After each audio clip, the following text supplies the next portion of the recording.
Ikiguzi cyo kuba inshuti y'Imana. Murabizi neza mu byanditswe byera yuko hari abantu bagiye bavugwaho ko babaye inshuti y'Imana. Uwo tuzi cyane ni Aburahamu.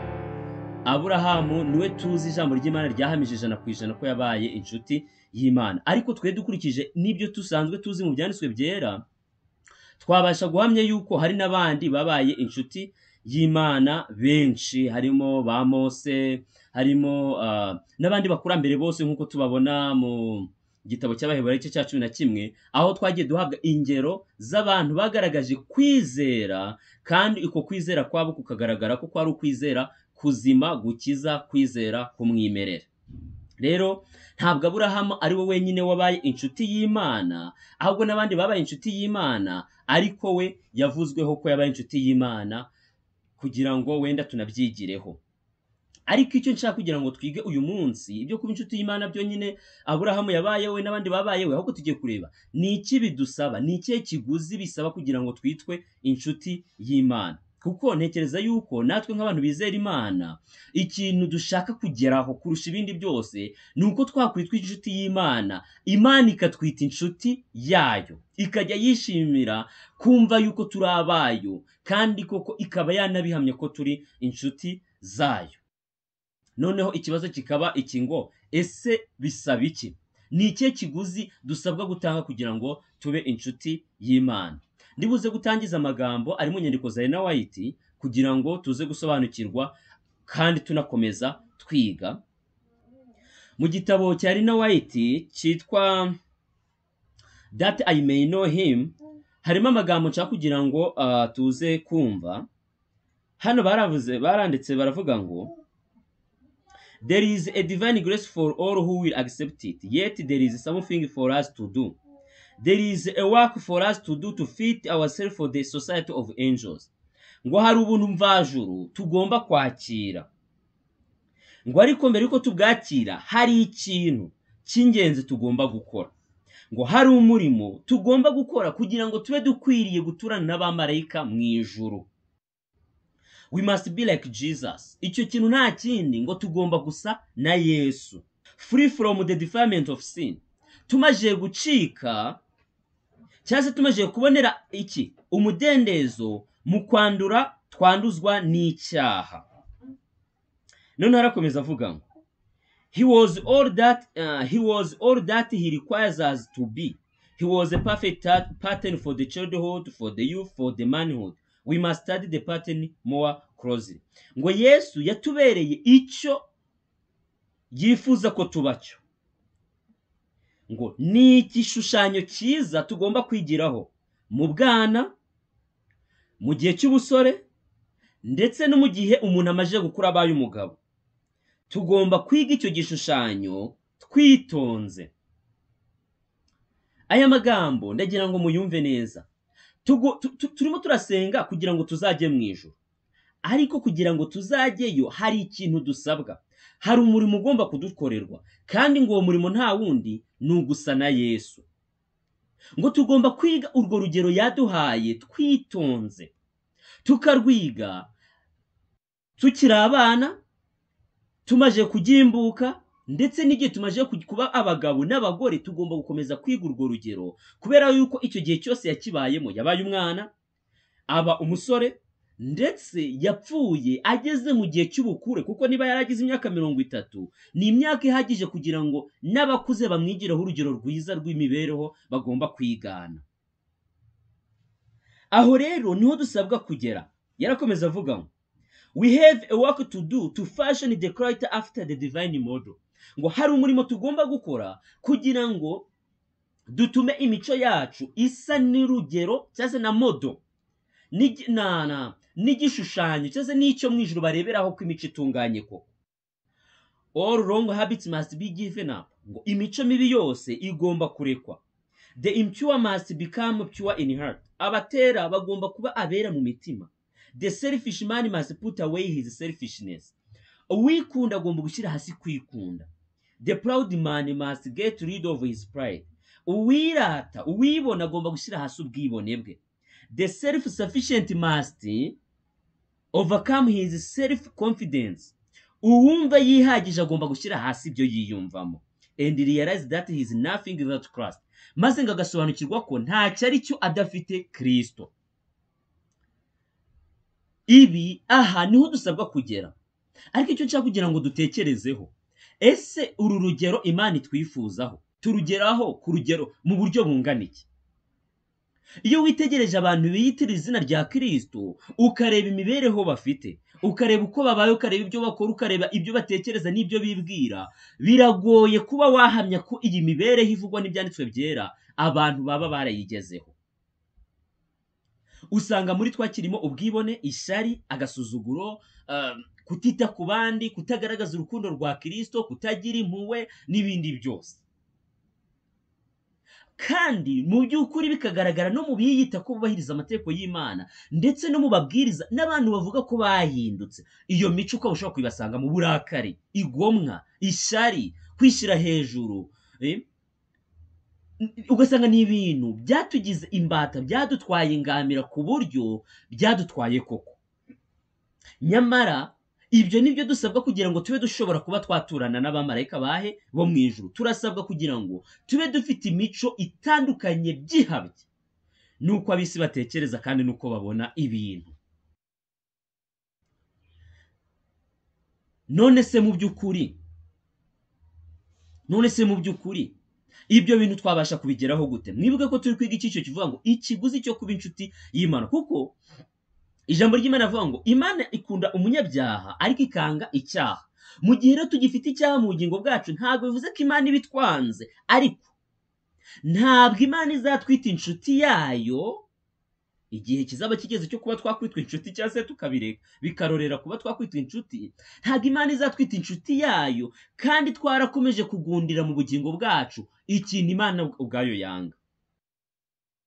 Ushobora gukunda umuntu no mu buzima busanzwe bwa hano ku isi, ushobora gukunda umuntu kandi ukumva uramukunze pe, kandi wenda n'uwo muntu akaba ashaka ko mukundana, ariko akaba afite ingeso runaka kandi udakunda, kandi nawe azi neza ko udakunda. Niba wa muntu ashaka ko rwa rukundo rwanyu rugumaho rukagira imbaraga, biba ngombwa ko ya ngeso ayireka. Iyo ayigundiriye bigenda gute?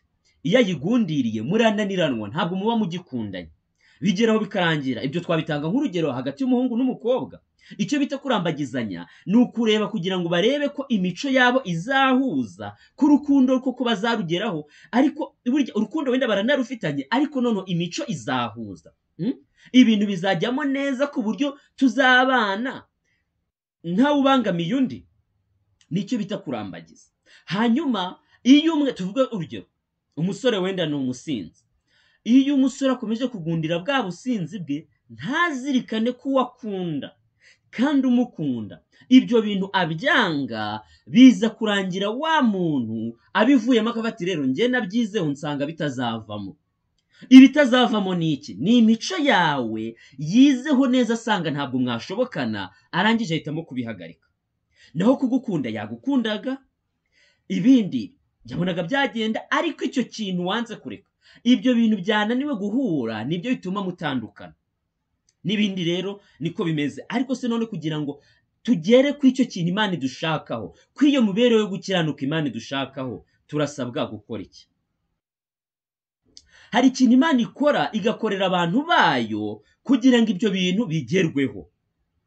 Kubera yuko ijambo ry'Imana mu Bafilipi iravuga ngo, mu rwandiko Pawulo yandikiye Abafilipi avuga ngo Imana niyo ibatera gukora ibyo igize gute, ibyo yishimira. Urumva, burya igitambo cya Yesu Kristo cyazanye ibintu bibiri. Icya mbere, cyazanye kutubabarira ibyaha byacu twakoze n'amafuti yacu n'ubugoryi bwacu, ariko igitambo cya Kristo cyazanye n'imbaraga zo kudushoboza kunesha ibyaha.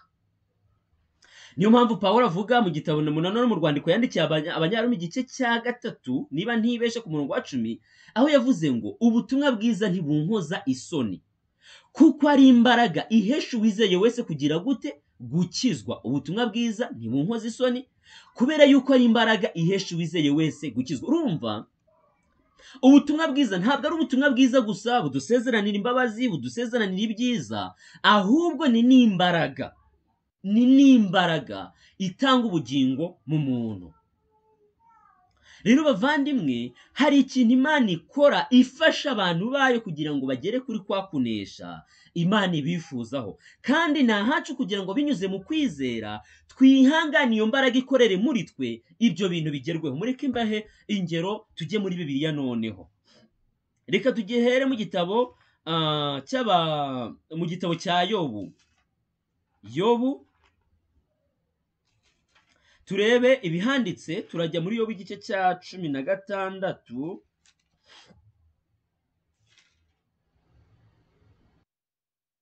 Yobu igice cya 16 ku murongo wa 11, mwumva uko handitse ngo Imana yangabije abatayubaha injugunya mu maboko y'inkozi z'ibibi. Ariko wenda ntarasoma n'iki gice, aha hantu nshaka ko dusoma, mwibuke isomo nabahaye ry'urufatiro. Oya, ntabwo ari ryo nabahaye, ahubwo nabahaye iri mu maganya ya Yeremiya turuze kurigarukaho. Ahubwo tujye muri Yobu igice cya mbere, tubanze twibaze niki cyabaye kuri Yobu, kuko Yobu yageragejwe n'Imana, ibyo bintu murabizi. Ariko hari ikiganiro cyabaye hagati ya Kristo, y'Imana na Satani. Satani abwira Imana ngo Yobu akubaha kubera yuko wamuhaye ibyiza n'ibindi byose. Hanyuma Imana ishaka kugaragariza Satani ko Yobu atubaha Imana kuko afite ibyo byiza byose. Ahubwo Imana yashatse kugaragariza Satani ko Yobu yomatanye n'Imana, arayikunda, arayishimira, kugeza ubwo nubwo ibyo bintu byitwa ko Imana yamuhaye yaba atarabimuhaye, Yobu yakomeza kubaha Imana. Hanyuma mwumve noneho, Yobu ibyo byose biri kubera mu ijuru, Yobu ntabyo azi, ari ku isi. Icyo Imana imusaba gusa ni ukuyikunda, ni ukuyikorera, ni ukuyumvira. Yobu agiye kubona ibyago bitangiye kumubaho, mwarabibonye. Yobu mwumve nyine aho twe tugeze, nshaka ko dusoma ngo Imana yangabije abatayubaha injugunya mu maboko y'inkozi z'ibibi. Mwumve, Yobu hano ntameze nk'uri gushinja Imana. Yobu arimo arashinja Imana ko yamugabije abatayubaha, imugabiza inkozi z'ibibi ngo zize kumukoraho ibyo zamukozeho byose. Nigeze kubwira abantu, ndababwira nti hari ibintu bigera ku bantu biturutse ku Mana kandi ibyo bintu ari bibi. Abantu barangije bati oya Jean de Dieu, ibyo ni ukuvuga Imana nabi. Ariko ndibuze kubabwira impamvu ibyo bintu Imana yemera ko biba ku bantu, kandi bikaba bimeze nk'ibiturutse kuri yo, bikaba ari umugambi wayo bwite. Ikaba ifitemo umugambi bishaka ko ibyo bintu biba kuri abo bantu. Reka nkomeze. Nari nguwe neza, maze iramvunagura, ni ukuri yamfashe mu izosi iramenagura. Hano Yobu ari kuvuga Satani? Oya, hano Yobu arimo aravuga Imana, kandi ntabwo Yobu yibeshye, ibyo avuga ni ukuri. Yobu ntiyaraguwe neza se? Yobu yaraguwe neza, nta kibazo afite. Agiye kubona ibyago biramugwiririye, asenze Imana yanga kumusubiza, kugeza ubwo n'umugore we yamubwiye ati noneho sasa reka Imana yawe wipfire. Ariko Yobu akomeza kunamba ku Mana, kubera ko Yobu hari ikintu yari yarize ku Mana. Ntabwo Yobu yagombaga gupfa kurekura Imana uko abonye, ahubwo Yobu yakundaga Imana bihagije, kandi yari azi ko nta kintu kibi kiva mu biganza by'Imana, n'ibimeze nk'aho ari ibibi bifite umugambi, ndetse umugambi mwiza. Reka dusome ubuhamya bwa Yobu. Yobu aravuga ati kandi ngira imitego yayo, kandi ingira intego yayo. Abarashi bayo barangose, impinguranije impyiko ntiyababarira. Isesa indurwe yanjye hasi, inciye icyuho yungikanya, insumiriye nk'igihanyaswa. Umubiri wanjye nawudodeyeho ibigunira, kandi ihembe ryanjye naritabye mu mukungugu. Mu maso hanjye hakobowe no kurira, amaso yanjye ararerembura nk'uwenda gupfa.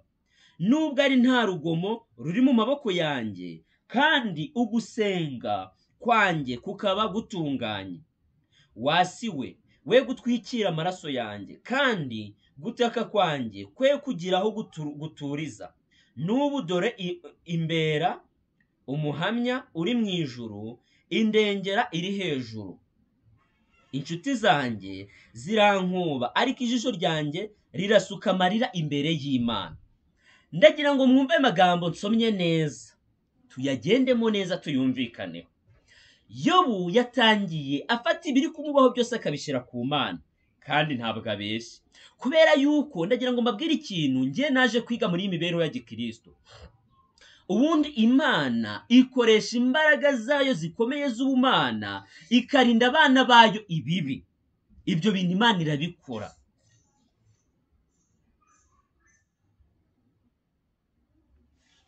Ibyo bintu Imana irabikora. Niyo mpamvu Imana yasezeraniye abana bayo uburinzi, ibasezerana ko nta kibi kizababaho. Ibyo byose biri mu by'Imana yandikishije. Burya rero iyo ikintu kibi kibaye ku muntu w'Imana, kandi uyu muntu w'Imana akajya gusenga, Imana ntigire icyo ibikoraho, icyo kintu Imana iba igifitemo umugambi. Ari nayo mpamvu Yobu ntabwo yavuze ngo Satani ngo yanteje ibi n'ibi. Yaravuze ati Imana niyo iri gutuma ibi bintu bimbaho kandi izi impamvu yabyo. Niyo mpamvu hano yageze aravuga ati abanzi banjye bampagurukiye, ndetse n'izari inshuti zanjye nazo zikomeje kungwa nabi, ariko ndasuka amarira yanjye imbere y'Imana. Nyamara haruguru asobanukiwe yuko Imana ari iri gukora ibyo bintu, asobanukiye ko Imana ibiri inyuma, ariko arangije nanone asubira imbere y'Imana bari yasukwaho amarira. Ndetse mu nyandiko za Yobu hariho naho Yobu yavuze ngo naho yanyica sinzikuraho kuba inyangamugayo, sinzareka gukiranuka. Icyo nshaka kugira ngo mwumve, ndashaka kugira ngo mwumve uru rugero rwo gukiranuka Yobu yari ariho. Uru rugero rutuma Yobu yiteguye ko buri kintu cyose iby'Imana yakora byose ibyo yamukorera byose yakomeza akayikiranukira kandi akayumvira. Gukiranuka kutadepanda ko ibyiza byabaye, gukiranuka kudahindurwa n'uko ibibi byabaye, gukiranuka guhora gutumbiriye Imana, gukiranuka guhanze amaso Imana yonyine. Nubwo ibibi byaba, yewe n'Imana ikaba ifitemo umugambi, ariko ugakomeza ugatumbira iyo Mana. Uku gukiranuka ndetse n'uku kwizera niko Abisirayeli babuze. Kubera ko Abisirayeli babonaga ibibi bibabaho, bakareba ukuntu yo kugenda mu butayu, bakareba n'ukuntu bakubiswe n'inzara, bakavuga ati Imana yadukuye mu gihugu cya Egiputa, yagombye kuduha ibyiza, yagombye kutugirira neza, kuki itabikora? Bakayirakarira. Barangiza kurakara, Imana bya bindi byiza yendaga gukora ikanabikora, ariko bo bamaze gucumura kuki? Ku Mana. Bayivovoteye, barize, bagize gute, batukanye, bashatse kwisubira muri Egiputa, n'ubundi Imana igagusohoza ibyendaga gusohoza, ariko bakagawa yuko bananiwe gusohoza iby'Imana ibashakaho, kubera ko kwizera kwabo kwari guke, kubera ko batari basobanukiwe Imana bakorera iyo ariyo. Ariko none ikibazo kibazo, ni iki gituma Imana yitwara gutya ku bana bayo? Ni iki gituma Imana yitwara ku bana bayo nk'ibarwanya kandi nk'ibazanira ibintu bibi? Kuko niba mushaka ingero nimurebe kuri Aburahamu. Ese Aburahamu guhamagarwa akavanwa mu gihugu cy'iwabo, aho yari afite amahoro n'umutekano, akajyanwa mu gihugu cy'i Kanani nubwo harimo isezerano, buriya byari ibintu binyuze neza Aburahamu? Guta umuryango we ndetse na se wabonye ko yamukurikiye, ariko bageze aho se apfira no mu butayu, nako apfira i Harani, Aburahamu agenda wenyine. Ese guta umuryango we, utekereza ko byari ibintu byiza kuri Aburahamu? Ese nidushake tureke ibyo ngibyo. Ese Aburahamu kujya mu Misiri abuze ibyo kurya byari ibintu byiza? Ese Aburahamu kugeza ubwo Imana imusaba gutamba umwana we akunda w'ikinege, yabonye bimugoye, harya buriya byo byari ibintu byoroshye bimeze nko kunywa amazi? Nyamara si ntiwari umugambi w'Imana? Imana siyo yari bifitemo umugambi, siyo yari bifitemo gahunda? Yari bifitemo gahunda, hari impamvu yari yahisemo kubikora gutyo no kubigenza gutyo. Ahubwo icyo turuzi kumenya iyo gahunda, uwo mugambi Imana ibifite mu ibyo bintu bibi bisa nk'ibigera ku bana b'Imana kandi bisa nk'ibiturutse kuri yo, ni iki Imana ibishaka? Kuko hano turi kwiga ngo ikiguzi cyo kuba inshuti y'Imana. Nawe reba Yobu yari atuje. Igitekerezo cya Yobu cye kirumvikana neza, kuko Imana yabanje kuganira na Satani. ibyabaye kuri Yobu byose byari biturutse ku Mana, kuko iyo bidaturuka ku Mana ntabwo Satani yari guhabwa uburenganzira bwo kubikora. Nibyo koko ibyo bibi bikorwa na Satani, ariko Imana ibanza kubitangaho uburenganzira, kuko neza kugira ngo iki kintu abana b'Imana bacyumve, ntabwo Imana yifuriza ikintu na kimwe kibi abana bayo, ahubwo ni Satani ucyifuza. Ariko noneho ikintu cyose kiba ku bana b'Imana, cyaba kibi cyaba icyiza, Imana iba yakibonye kandi iba yagishimye ko kibaho. Imana ifite ubushobozi bwo kurinda abana bayo bihagije, ku buryo nta kintu na kimwe kibi gishobora kubabaho. Ariko iyo yabyemeye hari impamvu ikomeye iba yabyemeye, ntabwo ari ugupfa gukorwa gutyo. Ntabwo Satani agomba kuza ngo apfe gukora ibyo yiboneye ngo hari impamvu ikomeye iba yatumye ibyo bintu bibaho. Kandi igitangaje, abana b'abantu ntabwo twebwe impamvu, akenshi iyo mpamvu ntabwo tuba tuyizi. Ari nayo mpamvu n'Abisirayeli ntabwo basobanukirwaga impamvu ituma Imana yemera ko ibibi bibaho, yemera ko bashavura, bahura n'ako gahinda n'ibyo bintu bibi byose byababagaho. Maze kubwo kutabisobanukirwa bigatuma bababara, barakara, batuka Imana kuko batabisobanukiwe. Uyu munsi twe turi kwiga ukuntu twasobanukirwa inzira z'Imana, tugasobanukirwa ukuntu Imana ikora kugira ngo bidutere kubaho tutanyuranya n'Imana mu byo ishaka ko bituba. Kuko twabonye yuko Imana niyo itunganya inzira z'abera be, kandi twahera ku magambo agaragaza yuko tugomba gusa n'Imana mu mico no mu myitwarire no mu mikorere kugira ngo tuzashobore gutura mu ijuru. Ese utekereza ko ibyo bintu umuntu apfa kubigeraho? None se umuntu abigeraho mu mbaraga ze? Oya, ntabwo ibyo bintu umuntu abigeraho mu mbaraga ze. Ntabwo umuntu agera ku gukiranuka kw'Imana mu mbaraga ze. Noneho sasa, niba ari Imana ibikora kugira ngo uwo muntu abigereho, bigenda gute kugira ngo umuntu abigereho? Nicyo kintu turi kwiga burya. Kuko ushobora kugenda ukavuga ati ariko Yobu yari umukiranutsi. Nyamara uzasoma amagambo asoza igice cya Yobu, uzabona ko Yobu nawe yaje gusobanukirwa ko burya hari ibyaburaga mu mibereho ye kugira ko kabe yemerewe guturana n'abamarayika mu ijuru. Uzagende bisome muri Yobu igice cya 42, aho yavuze ati nicyo gitumye nanjye nireba nkizinukwa. Asaba Imana imbabazi kuko yaje gusanga ko hari byinshi atarasobanukiwe, ariko ako kantu katumye Yobu akomeza gutumbira Imana, n'amarira yakayasuka ku Mana, ntayivovotere, ntayitonganya avuga ati Imana njye ndi imbere yawe ukora ibyo ushaka. Icyo kintu, aho hantu niho nshaka kugira ngo abana b'Imana natwe tugere. Nituhagera, kugeza ubwo ibyo Imana yakora byose, ibyo yabasha kuducishamo byose byatuma dukomeza komatana nayo, aho niho kunesha kw'abakiranutsi gushingiye. Kandi icyo kintu Aburahamu nawe yari agifite, kuko Aburahamu mwibuke asabwa umwana we w'ikinege. Aburahamu yakomeje gutumbira Imana, akomeza kwizera ko aravuga ati ubwo nta kundi, niba Imana yabinsabye nta kundi nabigenza. Byari bimuremereye, byamucumise mu mutima, yenda kumeneka umutima, kuko baravuga ngo Aburahamu yakwitanye na anguish ikomeye yo mu mutima, n'agahinda ko mu mutima no kubabara ko mu mutima, nk'uko umubyeyi nyine agirira umwana we. Ariko akomeza gutumbira Imana kugeza ubwo asohoje icyo Imana ishaka, kandi bimuviramo guhinduka kuzuye. Imana imutandukanya n'iby'isi kugeza ubwo Aburahamu yari amaze kugera ku rugero rwo guturana n'abamarayika mu ijuru. Reka mbaho urundi rugero, hanyuma tuze dusome inyandiko za Ineweti kugira ngo iki kintu kirusheho kumvikana mu bitekerezo byacu. Tujye mu maganya ya Yeremiya, amaganya ya Yeremiya igice cya 3. Muzi ko Yeremiya yari umuhanuzi w'Imana ihoraho. Yeremiya Imana yaramutumye ku bwoko bwa Isirayeli. Muzi ibigerageza Yeremiya yahuye nabyo, ubwoko bwe bwanga kumwemera, bumwanga, bumutoteza. Muzi ko yafunzwe, ibintu byinshi byamubayeho bibi kubera ubutumwa Imana yari yaramuhaye, abantu ntibashakaga kubwumva. Hanyuma Yeremiya muzi ko yabujijwe no gushaka umugore n'iyo mirimo Imana yari yaramuhaye. Mwumve.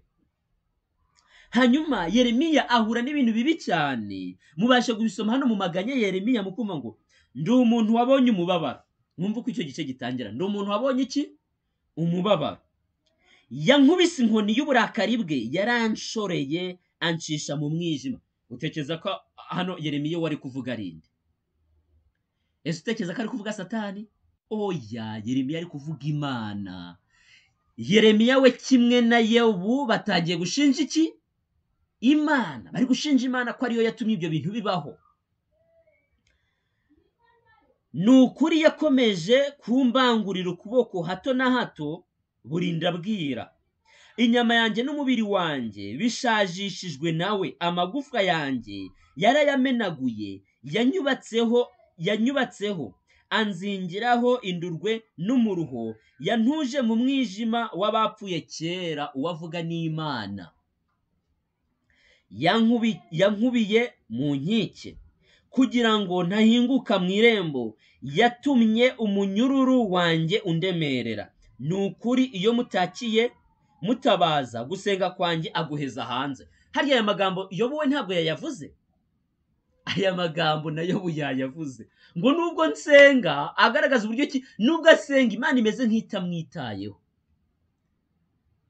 Wari wagera aho usenga kubw'ibigeragezo ufite, kandi Imana igasa nkaho itakwitayeho? Kuko abakristo tumenyereye ngo turasenga Imana igakemura, tugasenga Imana igakemura. Ariko igihe kizagera, niba bitari no kutubaho, dusenge Imana ntibikemure.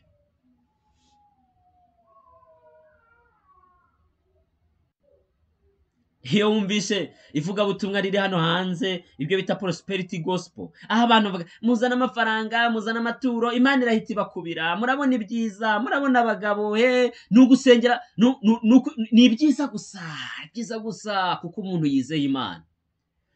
Nibyo, kwizera Imana bizana ibyiza, ariko ndagira ngo mbabwire ko mu kiganza cy'Imana havamo n'ibintu bitanejeje ubihawe. Ariko nababwiye ngo kubw'impamvu ndibuze kubabwira mu kanya. Kubw'impamvu, kandi natangiye no kuyivuga. Kubw'impamvu. Ku murongo wa 10, amereye nk'idubu yubikiye nk'intare iciye igico, yayobeje inzira zanjye kandi yarantanyaguye angira indushyi. Yayobeje inzira zanjye, nifuzaga kugenda gutya, Uwiteka aranyobya. Ese sibyo byabaye ku Bisirayeli? Abisirayeli byari byoroshye ko bava mu Misiri bakagera i Kanani batavunitse. Ibyumweru 2 bari kuba bageze i Kanani, ariko Imana irabayobya, ibacisha ku nyanja itukura, iramanuka irabajyana ibacisha mu butayu ahantu habi. Ese Imana ntiyari bayobeje? Bari bafite mu bitekerezo byabo inzira bashaka kunyura, ariko Imana ibanyuze iyindi, kuko bagomba kugenda bayoboye na cya gicu na ya nkingi y'umuriro. Yeremiya nawe arimo arashinja Imana ati yayobeje inzira zanjye. Ku murongo wa 12, yamforeye umuheto angira intego y'umwambi we. Intego y'umwambi we, harya ugira ngo Yobu we ntitwabisomye ngo yampinduye intego yayo, kugeza ubwo Imana ifora umwambi, ariko ishaka kuwurasa nde? Ishaka kuwurasa umwana wayo. Ishaka kurasa uwo mwambi umwana wayo kugira ngo imuhinguranye. Ibyo bintu Imana ibikorera iki? Kuki yitwara gutyo ku bana bayo? Icyo nicyo turi buze kureba mu mwanya muto. Arakomeza avuga ngo yatumye imyambi yo mu kirimba cy'impinguranye impyiko. Ibi bintu ntabwo Yobu nawe yabivuze.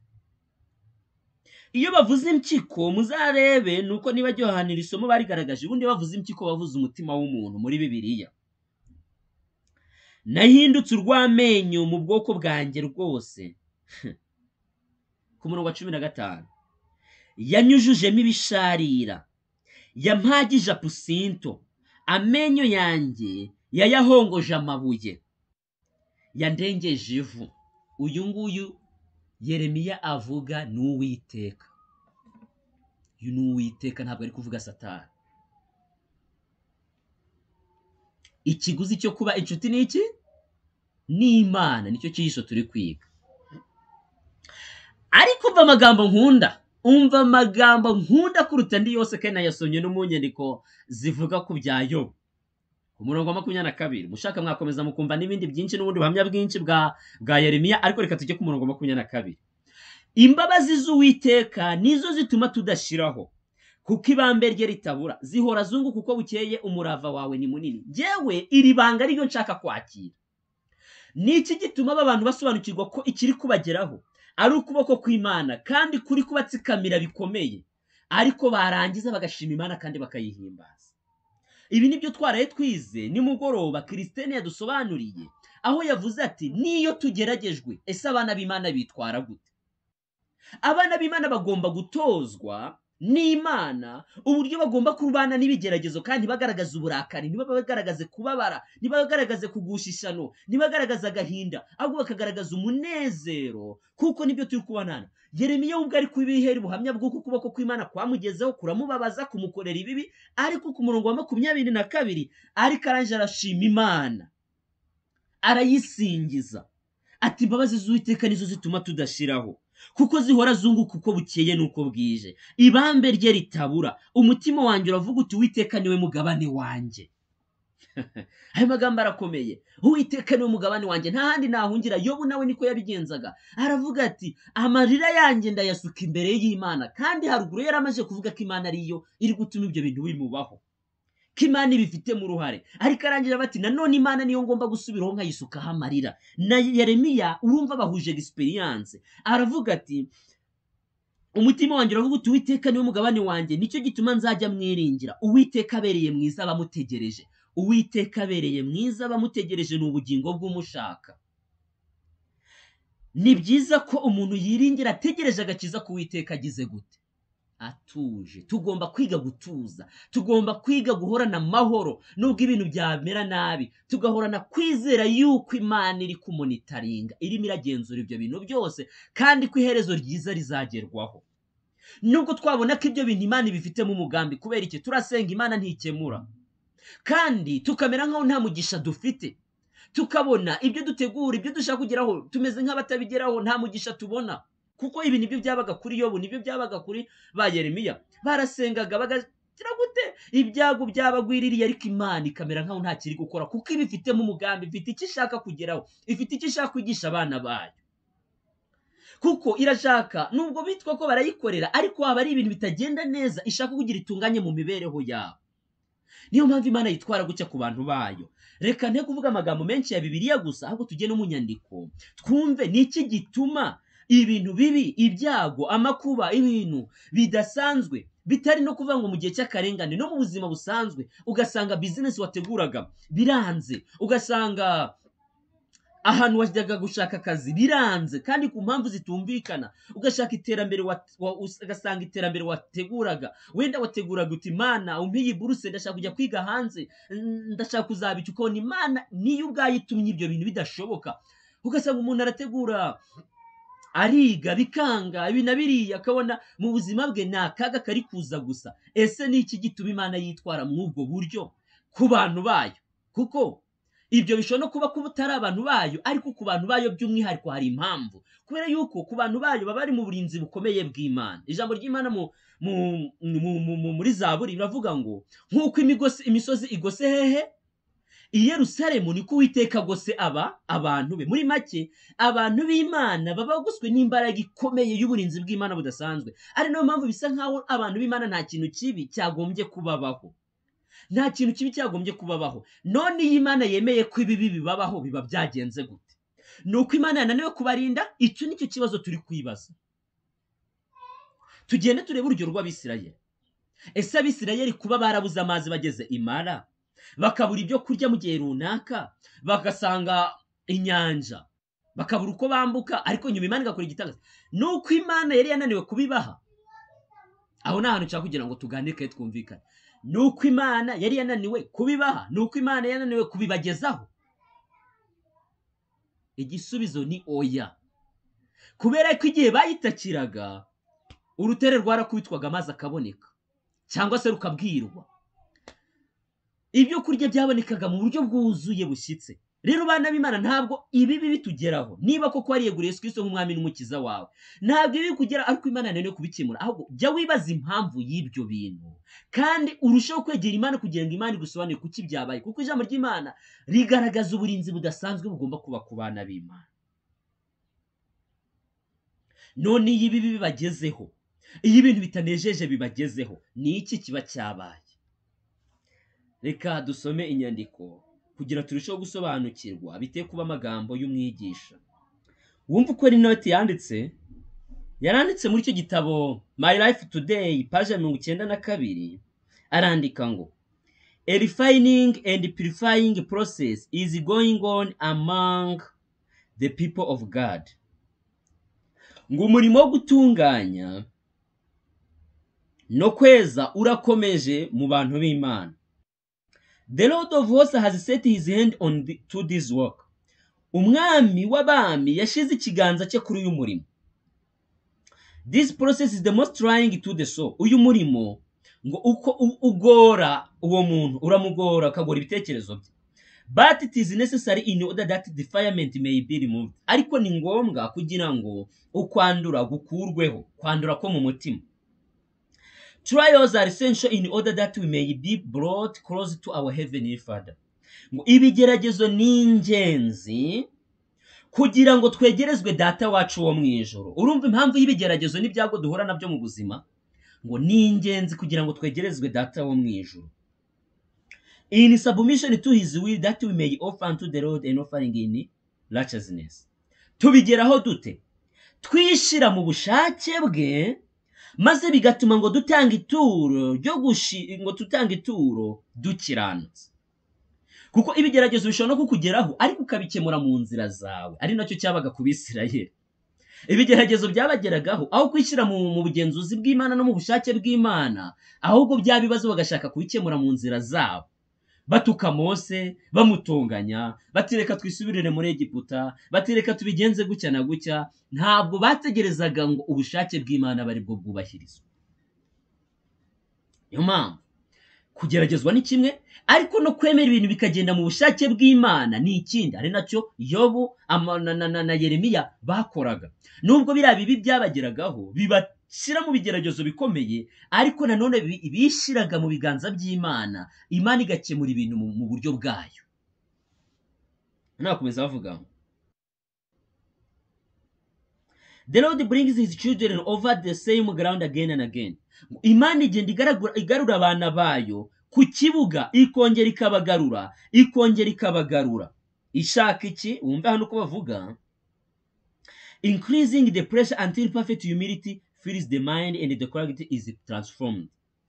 Imana ikagenda yongera imbaraga z'ibyo bigeragezo ngo kugeza ubwo guca bugufi kushitse kuzura mu bitekerezo byabo, maze imico igahinduka.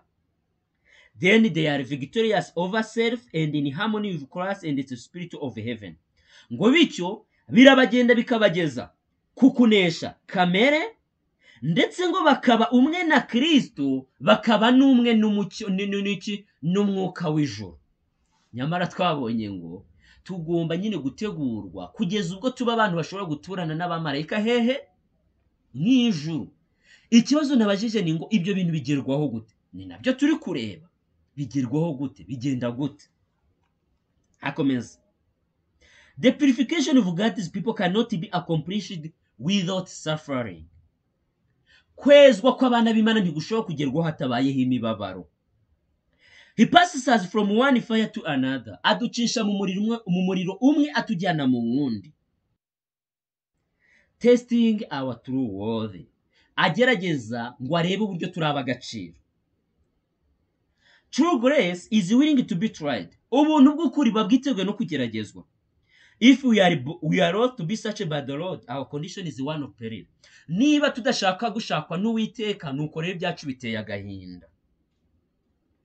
It is in mercy that the Lord reveals to men their hidden defects. Ni kubw'ubuntu bwayo buyitera kugaragariza abantu ubukocame bwihishe bw'imico yabo. Umuntu umuretse aragenda hariya ngende umukiranutsi ndi mwiza, urabona nambara ibi nkwiriye, nkora ibi nibi, urabona mvuga neza, ariko ntabwo abazi yuko muri we hahishemo ingeso. Nibitagenda neza nyine bikocamye, ntabwo ababizi. Sibyo? Ntabwo ababizi. Umuntu ntabazi yuko ataranesha uburakari. Umuntu ntabazi neza ko ataranesha igomwa. Umuntu ntabazi neza ko ataranesha ibi na biriya. Imana rero mu buhanga bwayo ishaka uburyo yamugaragariza ko ibyo bintu bigihari, kandi ikamufasha nuko ibyo bintu yabinesha. he would have them critically examine the complicated emotions and motives of their own hearts. Ngiba yifuza yuko bo ubwabo basuzuma ama emosiyo yabo apfuye na motifu zipfuye z'imitima yabo. Imana nibyo ibishaka. Niyo mpamvu ikugeza mu kigeragezo ukabona uri gutongana, ako kanya ikabikumenyesheje ko utari wagera ku rugero rwo kurwana nk'uko Yesu yarwanaga. Niyo mpamvu ugera mu kigeragezo ukabona wagize uburakari, ukabona nk'umuntu arakurakaje, Imana ibi kukwereka ko ukigira uburakari. Niyo mpamvu ugera mu kigeragezo ukabona ubwibone bwazamutse, kwishyira hejuru kwazamutse, Imana ibi kukwereka yuko bigihari kandi ishaka ko bihinduka. Hanyuma arakomeza avuga ngo and detect that which is wrong and modify their disposition and refine their manners. Ngo ibishaka kugira ngo bamenye ikitagenda neza, bahindure uko bitwara ndetse batunganye n'inzira zabo. God would have his servants become acquainted with their own hearts. Ngo Imana iba yifuza ko abantu bayo basobanukirwa imitima yabo bwite. Ikibabaje ahubwo abitwa abantu b'Imana bahangayikishijwe n'iby'abandi batitaye ku byabo. Ugasanga Jado yitwara gutya na gutya, ngo nibyo bavuga, aho batitaye ku byabo barareba ibya Jean de Dieu. Nanjye Jean de Dieu aho kugira ngo aho ni kugira ngo nte kwita ku byanjye, ndimo ndareba ibya runaka. Wendi bya Kristene, reba Kristene, reba ukuntu areba, reba ukuntu ari umwibone. Nyamara nanjye niba Kristene ari umwibone, njye ndi umunyagasuzuguro. Niba Kristene ari umwibone, njyewe ndi umunyegomwa. Niba Kristene ari umwibone, njyewe ndi umusambanyi, ingeso z'ubusambanyi, ibitekerezo bipfuye n'ibindi byose nibyo mpagaciro. Niyo mpamvu Imana ibishaka si ukumenya iby'abandi cyane cyane, ahubwo ni ukumenya ibyawe bwite, ukamenya umutima wawe, ukamenya ibyawe uko bimeze. Arakomeza avuga ngo in order to bring to them a true knowledge of their condition, kugira ngo Imana ibasobanurire uko bateye neza, he permits the fire of affliction to assail them. Yemera ko umuriro w'akarengane, gutotezwa n'akaga bibageraho, so that they may be purified, kugira ngo bezwe. The trials of life are God's workmen to remove impurities. Ngo ibigeragezo duhura nabyo mu buzima ni abakozi b'abagabo b'abanyembaraga b'Uwiteka kugira ngo batumaremo impurities, imyanda, infirmities, ubukocame, roughness of character, ibitagenda neza mu mico yacu, and fit them for the society of pure heavenly angels in glory. Kugira ngo badutunganyirize, kugira ngo tube dushitse, dukwiriye guturana n'abamarayika mu ijuru. The fire will not consume us. Uwo muriro w'akarengane n'ibindi byose bitugeraho, gukobwa, gutukwa, kubwirwa nabi, kwakwa uburenganzira runaka n'ibindi byose, ngo uwo muriro ntacyo uzadutwara. But only remove the dross. Ahubwo ibyo bizakuraho inkamba gusa. And we shall come forth 7 times purified, bearing the impress of the divine. Ngo maze tuzasohoka dutunganye inshuro 7 turiho ikimenyetso cy'Imana. Ese aya magambo si meza? Oya, aya magambo si meza. Aya magambo ni meza. Uku niko Imana ifasha abana bayo kugera ku byo ibashakaho. Kuko burya twebwe ubwacu ntabwo tuba dusobanukiwe ibitagenda neza, kuko biratworohera kureba amakosa y'abandi n'ibitagenda neza by'abandi, ariko ibyacu ubwacu biratugora. Niyo mpamvu Imana itwataka ikatugabaho igitero, atari uko itwanze, ahubwo mu rukundo rwayo rutagerwa tudashobora gusobanura, ikatugabaho igitero.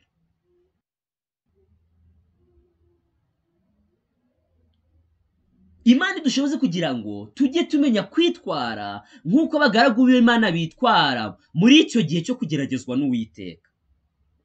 Kuko nabyo n'undi mugisha, kuko ni benshi Imana igabaho icyo gitero kugira ngo bayikunde, ahubwo bakayanga, bakayivaho, bakagenda bayivuma, bayivuga nabi. urugero rwabo ni Abisirayeli. Ubwo bari mu butayu, uyu niwo murimo Imana yari irimo irabakorera. Yari kubacisha mu bihe bidasanzwe, ibihe bibagerageza, bibababaza, ariko igendereye ikintu kimwe, kugira ngo ibatunganyirize kuzatura mu gihugu cy'i Kanani Imana yari kubajyanamo, igihugu cy'amata n'ubuki. Nyamara iyo migisha ntabwo bayigezeho benshi muri bo, kubera yuko ntabwo baretse ngo ubushake bw'Imana bari bwo bugerwaho, ahubwo bakomeje kwivovota, bakomeza gutongana, bagatonganya Mose, kugeza ubwo Imana yababwiye iti mureke noneho twambuke tujye mu gihugu cy'i Kanani. Barabyanga, baravuga ati ahubwo Imana yatuzanye hano kugira ngo dupfe. Nyamara se koko buriya nicyo Imana. Turayasanga nanone mu nyandiko za Ellen White mu gitabo cyitwa Mind, Character and Personality, kuri chapitire ya 51 ku cyigisho kivuga ngo ubwoba. Wumva ko Ellen White hano yanditse ngo if we take counsel with our doubts and fears, or try to solve everything that we cannot clearly before we have faith, ngo nidutangira kujya inama no gushidikanya kwacu n'ubwoba bwacu, maze tugatangira gukemura ibibazo byose byatugwiririye mbere yuko tugira kwizera, guhangayika niko kuziyongera kandi kurushaho kugira imbaraga.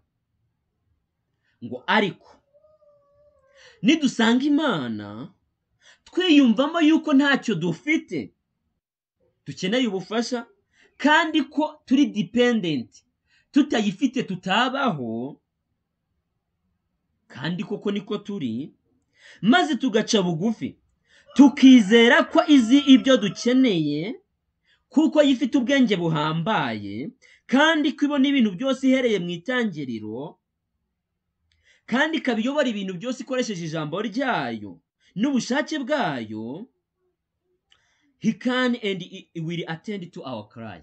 Kandi irashoboye ngo kandi zita ku gutaka kwacu,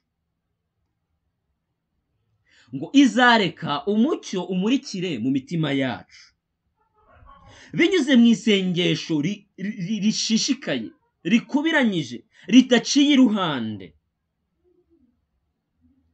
Turagenda tukegerezwa Imana ikomeye. Ngo we may have no remarkable evidence at the time that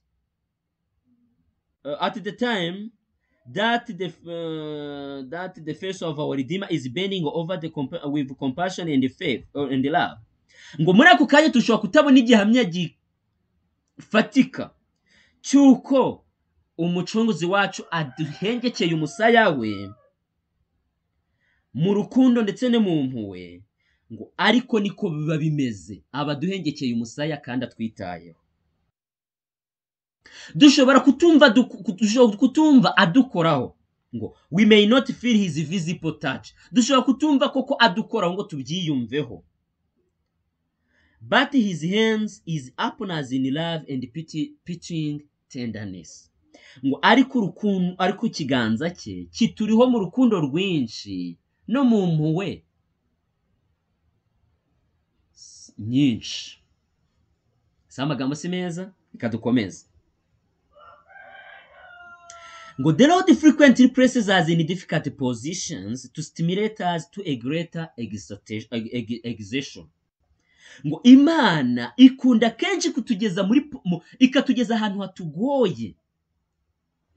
Hano ni Imana bavuze, ntabwo bavuze Satani, ari cyo kintu cyakugira musobanukire. Imana ikunda kutugeza ahantu hagoranye. Kubera iki? Ngo kubera yuko ishaka kudustimira. Ijambo gustimira muraryumva? Gustimira ni nko gukoza agati mu ntozi zigasara. Imana irashaka kudustimira, irashaka kudukanguramo ikindi kintu twebwe ubwacu tutari buze kwikorera. Mu buntu bwayo ibintu biteye ubwoba bidasanzwe biraza biba ku bantu bayo, kugira ngo itesting, kugira ngo ishire ku munzani kwihangana kwabo no kwizera kwabo. aya magambo nshaka kugira ngo muyumve inyuguti ku nyuguti. Imana, God gives us reasons of trust. Imana iduha amasomo yo kwizera, kwiringira. He would teach us where to look for help and strength in time of need. Ibishaka ko twiga kumenya aho tugomba gushakira ubufasha mu gihe tubukeneye, ndetse n'imbaraga mu gihe tuzikeneye. Igomba kubitwigisha, ikatwigisha ahantu dukura imbaraga. Kuko iyo twirwanaho tubikora mu buryo bwacu, aho kugira ngo dukemure ikibazo, ahubwo turushaho gutuma ikibazo kirushaho gukomera kikaba kibi cyane, bikaturemerera twaba twebwe n'abatwumva ubwabo bakumva yuko ibyo bintu bikaze. kandi Imana ishaka kutwigisha kugeza ku rugero tuba abanyamahoro, tukaba abantu batuje bategereje agakiza k'Imana batuje, nk'uko twabisomye mu maganya ya Yeremiya. Thus we obtain practical knowledge of his divine will. Nimugoroba Kristo atwigisha amagambo nakunze cyane. Yavuze ngo hari igihe twiga ibintu muri theory, ari iburyo bw'amagambo gusa, ariko tuba dukeneye na practice, ibikoreshwa amaboko. Hari igihe umuntu afite ubumenyi muri theory mu mutwe, ariko yajya gushyira mu bikorwa bikanga. Imana ibishaka kumenya gushyira mu bikorwa iby'ubushake bwayo, tukamenya uko amahame y'ijuru n'ubwami bwayo byubakwa, ariko atari mu magambo gusa, ahubwo no mu bikorwa. Ngo abashaka ko tugira ubwo bumenyi buri practical, which we so much need in our life experience. Ngo kuko ibyo turabikeneye cyane mu buzima bwacu. Faith grows strong in honest conflict with doubt and fear. Kwizera kurakomera cyane iyo duhanganye n'ubwoba no gushidikanya, niho kwizera kwacu gukomera. Ariko ndagira ngo mbabwire ko nabi ibyo bintu bishobokera gusa n'abantu bahora bahanze amaso Imana, kubera yuko ibi ngibi Imana ishobora kubigukorera, ariko warangiza ukarwana mu buryo bwawe, bityo bigatuma kunesha kutaboneka. Imana idufashe. Reka nsubize kuri aya magambo. Enote yaranditse ngo, nanone muri iki gitabo Mind, Character and Personality, yaranditse ngo faith, kwizera, faith takes God at his word. Kwizera gufatira Imana ku magambo yavuze, not asking to understand the meaning of the trying experience that come. Ngo ntabwo kwizera gushaka ubusobanuro bw'ibigeragezo umuntu ari guhura nabyo. But there are many who have a little faith. Ariko hari abantu benshi bafite kwizera guke. They are always fearing and borrowing trouble. Buri gihe bahora bafite ubwoba kandi bakikururira akaga. Every day they are surrounded by the tokens of God's love. Ngo buri munsi bazengurutswe n'ibihamya by'urukundo rw'Imana. Every day they enjoy the bounties of his providence. Buri munsi bahora baryohewe n'ubwiza bw'ubuntu bwe. But they overlook these blessings. Ariko iyo migisha bayitesha agaciro. And the difficulties they encounter, maze ibigeragezo bahura nabyo, instead of driving them to God, aho kugira ngo bibayobore ku Mana, separate them from him, ahubwo bikabitandukanya nawe, by arousing and unrest and repining. Bibakururira mu guta umutwe, unrest, bakasa nk'abantu bataye umutwe, and repining, no kwivovora. Jesus is their friend. Ngo Kristo ni inshuti yabo. Turi kwicisha kivango igiciro cyo kuba inshuti y'iki y'Imana. Urumva kuba inshuti y'Imana ahubwo bimeze nkaho ari ibikuzanira akaga n'ibibazo. Nyamara twabonye impamvu y'ibyo, ndetse ni nayo mpamvu ijambo ry'Imana rivuga ngo mubibaho byose muhore mushima, kubera yuko nta kintu na kimwe kiva mu biganza by'Imana. Ayo magambo sinzi niba ari muri aka gace ariko wasomera cyangwa ari mu kandi natarutse, aho bavuga ngo Imana ni inyabwenge ku buryo nta kintu cyiza igomwa abana bayo. Sibyo? Nta kintu cyiza igomwa abana bayo. Wowe uratekereza ko Imana buriya nkora muri buriya mfite iduka rimeze kuriya, buriya nkora muri la kampani, buriya nibwo nabanezerewe. Ariko Imana niyizi byakunezeza. Ukavuga uti Mana buriya ntuye hariya, nkaba mfite biriya, nkaba meze kuriya, mfite umugore umeze kuriya, bimeze kuriya, nibwo nakwishima. Oya, Imana izi bikunejeje. niyo mpamvu mu bibaho byose wagombye gushima ibiri kukubaha, ibyo uri kubona, ibyo uri gucamo, ibi nibyo Imana yabonye ko bikubereye kandi nibyo bikuzanira umunezero kurusha ibindi byose bibaho. Mu gitabo Kugana Yesu baranditse ngo, ku cyigisho kivuga ngo amahirwe yo gusenga, baranditse ngo iyo twasenze Imana iduha ibyo natwe twari kuzaza guhitamo, iyo tuba dufite ubwenge nk'ubwo Imana ifite. Imana iduha ibyo natwe twari kuzaza guhitamo, iyo tuba dufite ubwenge nk'ubwo Imana ifite, tubasha kureba kure nk'uko Imana ireba kure. Niyo mpamvu bavandimwe, turi abana b'Imana kandi Imana iradukunda. Ibyakubaho byose, kuko ndabizi ko bizabaho, niba twariyeguriye Yesu Kristo nk'umwami n'umukiza wacu, ibintu bitari byiza tudashimye, tutishimiye bizatubaho. Nyamara ndagira ngo mbabwire ko abari abakozi b'Imana bazaba batumwe kuri twe, kuri mwe, kugira ngo badutunganyirize kuzajya mu ijuru. Kubera iki? Imico yacu ntishobora gutungana mu mbaraga zacu ngo bishoboke, bizatungana mu buryo bw'Imana. None niba ari mu buryo bw'Imana rero, tureke Imana ibisohoza uko igomba kubisohoza nuko yifuza ko bigenda. Ese mwebwe ntabwo mubona ko tuba turi abanyantege nke ku buryo ntacyo twakwigezaho? Nagiye mbona ukuntu umuntu guhangana n'icyaha runaka, niyo byaba ibitekerezo bipfuye, kugira ngo ashobore kubigeraho biragorana. Niyo byaba ari ukuvuga amagambo, uri umunyamagambo, kugira ngo uzashobore kuyareka, nshuti muvandimwe, ni ikintu kiba kigoranye. Niyo mpamvu Imana igomba kudufasha. Ubu rero nibwo buryo Imana idufashamo, nibwo buryo Imana idufashamo. Ibi ni ibihamya ndimo ndasoma, reka dukomeze. Ya magambo ndayabonye, barandika ngo Jesus is their friend, Yesu ni inshuti yabo. All heaven is interested in their welfare. Ijuru ryose rihangayikishijwe n'urugamba bacamo. Ngo ijuru ryose rihangayikishijwe n'imibereho myiza yabo. Ntabwo ari urugamba, ntabwo ari warfare, ni welfare. Ijuru ryose rihangayikishijwe n'imibereho myiza yabo. Nuvanga ijuru rishaka ko tumererwa neza.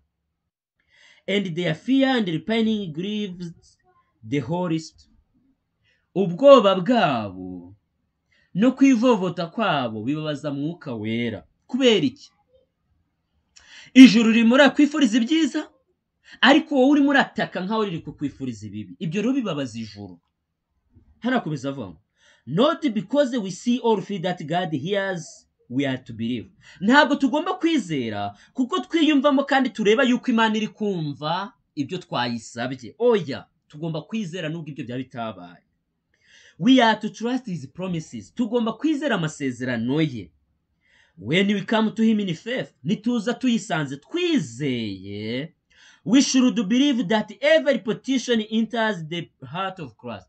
Tugomba kwizera ko ugusaba kose kwageze mu matwi, mu mutima wa Yesu Kristo. When we have asked for his blessing, niba twamaje gusaba umugisha w'Imana, we should believe that we receive it. Tugomba kwizera ko umugisha twawakiriye, and thank him that we have it. Maze tukayishima yuko tuwufite. Then we are to go about our duties. Maze tugomba kugenda tugakomeza inshingano zacu, assured that the blessing will be sent when we need it most. Twizeye ko umugisha tuzawohererezwa igihe tuwukeneye cyane. When we have learned to do this, nitumara kwiga gukora ibi, we shall know that our prayers are answered. Icyo gihe tuzamenya ko amasengesho yacu asubizwa cyangwa se yasubijwe. God will do for us exceeding abundantly according to his riches in glory. Imana izaduha imigisha myinshi ngo izaduha ubutunzi bw'ubwiza bwayo bwinshi, and the working of his mighty power. Maze iduhe no gukora ibyo yabasha gukora mu mbaraga zayo zose. Bavandimwe, ntabwo nzi niba ayo magambo muri kuyumva nk'uko yanditse, ariko ayo magambo ni ukuri.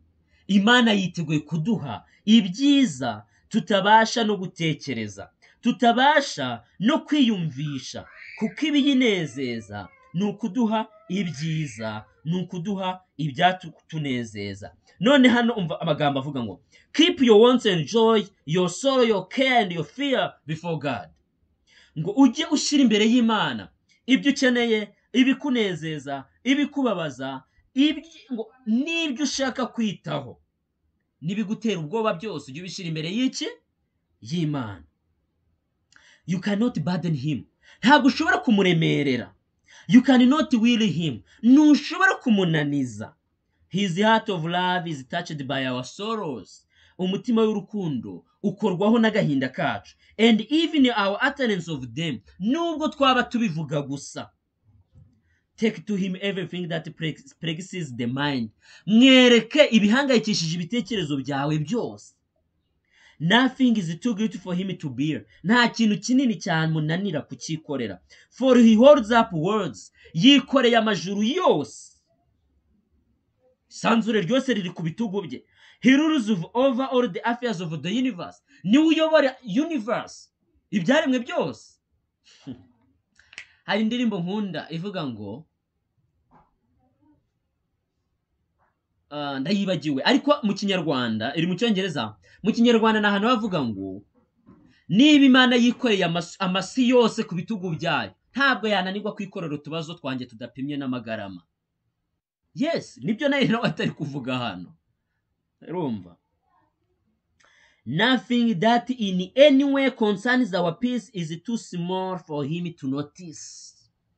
Nta kintu na kimwe kireba amahoro yacu idashoboye gusobanukirwa. Muri make, nubona ntuzibwire yuko ushobora kubura amahoro uri mu burinzi bw'Imana. Gute se?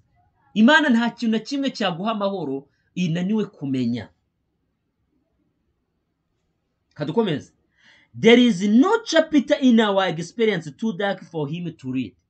Nta chapitre nimwe mu buzima bwawe mu byo uhura nabyo inaniwe gusoma. There is no perplexity too difficult for him to unravel. Nta biguhangayikisha inaniwe kumenya. No calamity can it befall the least of his children. No anxiety harass the soul. Nta cyago cyagera ku bana bayo. Nta kaga gatoteza umutima. Nta munezero babona. No sins escape the lips. Nta sengesho rishobora gusengwa rivuye ku minwa, of which our heavenly Father is unobservant. Muri ibyo byose ngo nta na kimwe Uwiteka atabona. Bibi bibanezeza, cyagiye bishimye Uwiteka babireba.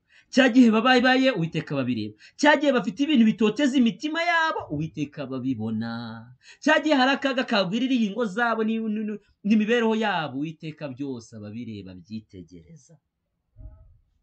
Kadukomeze. Or in which he takes no immediate interest. Cyangwa se ngibyo bintu Imana ibibone ntihite ibyitaho.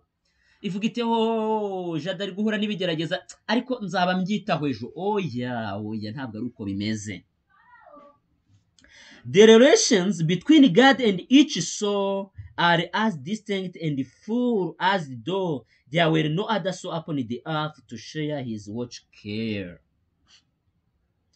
Ngo isano iri hagati y'Imana na buri muntu wese wo ku isi ngo irasobanutse, irashyitse nkaho nta wundi muntu uba mu isi Imana yagombye kwitaho. No another soul for whom he has given his beloved son. Ngo nkaho nta wundi muntu Imana yatangiye umwana wayo. Ibi bisobanuye iki? Bisobanuye ko mu bibaho byose tugomba gushima iki? Imana. Kubera yuko ibitubaho byose bibaho kubw'impamvu, kandi impamvu nziza, impamvu yo kutugirira neza, impamvu yo kuduha umugisha. Reka Imana dushoboze kubyakira, kuko ndabizi yuko iyi ni shapitire igora kumvikana ku muntu. Kwiyumvisha ko igihe ndi kurira, igihe ibyanjye byanze, igihe ndi kudepoza ntibamfate, akazi nkakabura inzara ikandya, igihe ku kazi ndi gutotezwa n'abankoresha bangendaho n'ibiki byose, igihe ndi gupfundikanya utwo mpfundikanya tw'ubucuruzi n'ibiki bikanga, kwiyumvisha ko Imana ihari kandi bireba. Hari igihe mba utekereza nti ku Mana, wowe ntabwo ubona ko mbaye nk'uriya mucuruzi wunguka nanjye naba nishimye? Ariko twabonye ngo nta kintu gishobora kuduhesha amahoro n'umunezero Imana itamenya, itabona. Hari igihe ibyo wita wowe ko ari byo bizana umunezero, Imana iri kubona ikabona nta munezero namba ubirimo, yarangiza ikabikwima. Hari igihe kampani uri kwapurayingamo ngo iguha akazi, wibwira ko urahabonera amahoro nyamara ntayo, wibwira ko urahabonera umunezero ntawo. Hari igihe ibyo wibwira ko ari byo byiza atari byo byiza. Imana nta kintu cyiza yima abana bayo. Mureke twishyire mu biganza byayo, twige kuyumvira, twige kuyizera, twige kuyisenga, twige komatana nayo akaramata, kugeza ubwo tuvuga nka Yobu ngo naho yanyica ntabwo nzareka kuyiringira. Naho yanyica ntabwo nzareka kuyiringira. Imana ibidushoboza. Reka dusoreze kuri isomo twatangije riboneka mu maganya Yeremiya igice cya 3:25. Haravuga ngo Uwiteka abereye mwiza abamutegereje n'ubugingo bw'umushaka. Ni byiza ko umuntu yiringira ategereje agakiza k'Uwiteka atuje. Imana itwigishe gutuza, Imana itwigishe gutegereza inzira zayo zisobanuke bigende neza. Imana itwigishe guhora ariyo turangamiye kandi tuyiringiye. Bibasabiye mu izina rya Yesu. Mureke dusenge. Turagushimye Mana yacu, twize amagambo akomeye muri aya masaha. Turakwinze kugira ngo utunganyirize ubugingo bwacu gukomerera muri wowe, kukwakira, kukwemera ndetse no komatana nawe akaramata, kugeza ubwo nubwo ibibi byatubaho birenze n'ibitekerezo byacu kubyakira, twaguma kukwiringira no kukwakira nk'umwami n'umukiza wacu. Tubisabye mu izina rya Yesu. Amen.